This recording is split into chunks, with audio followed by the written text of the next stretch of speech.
अक्सर लोग मंदिर, गुरुद्वारा, मस्जिद या कहीं पे कोई धार्मिक कार्यक्रम हो रहा होता है, वहां से चप्पलें चोरी कर लेते हैं। चप्पल चोरी करके कई लोग तो बेचते हैं, कई लोग पहनते हैं।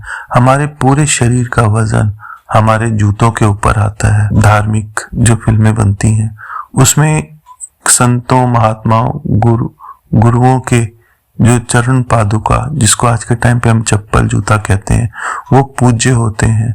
हम मंदिरों में भी जाते हैं तो खड़ावें पड़ी होती हैं, हम उनको नमस्कार करते हैं। वो देवी देवता या साधु संतों की खड़ाओं को नमस्कार करते हैं। जब हमारे शरीर का पूरा वजन उनके ऊपर होता है तो हमारे सद्कर्म और बुरे कर्म भी हमारे उन चप्पलों में होते हैं। जब वो चप्पलें चुराई जाती हैं और पहनी जाती हैं तो जिस व्यक्ति के अच्छे कर्म हैं तो आपके शरीर के ऊपर वो पॉजिटिव रूप में असर करेगा। अगर उस बंदे के पाप कर्म है तो आपका ध्यान पाप कर्मों की तरफ होगा। और अगर आप उन जूतों को मार्केट में बेचते हैं, बेच के जो पैसे आएंगे, आप उससे जो भी खाते पीते हैं उसका उसी तरीके का फल आपके शरीर में आएगा। आपको एक छोटी सी कथा सुनाते हैं। संतों के पास एक सेठ आदमी 70 से 80 दशक के बीच में आया। उसकी औलाद नहीं थी, बहुत अमीर आदमी था। उस समय में उसने वो जूते 5000 के पहने हुए थे। वो संतों के पास गया, अपनी व्यथा सुनाई कि वो बे औलाद है।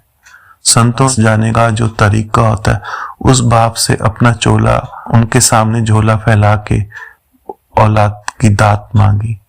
उन्होंने बोले जाओ आपका बच्चा हो जाएगा। वो बाहर निकलता है, उसके जूते वहां नहीं मिलते और वो चला गया। जो पास खड़े सेवादार थे उन्होंने गुरुजी से कहा कि ये तो औलाद लेने आया था।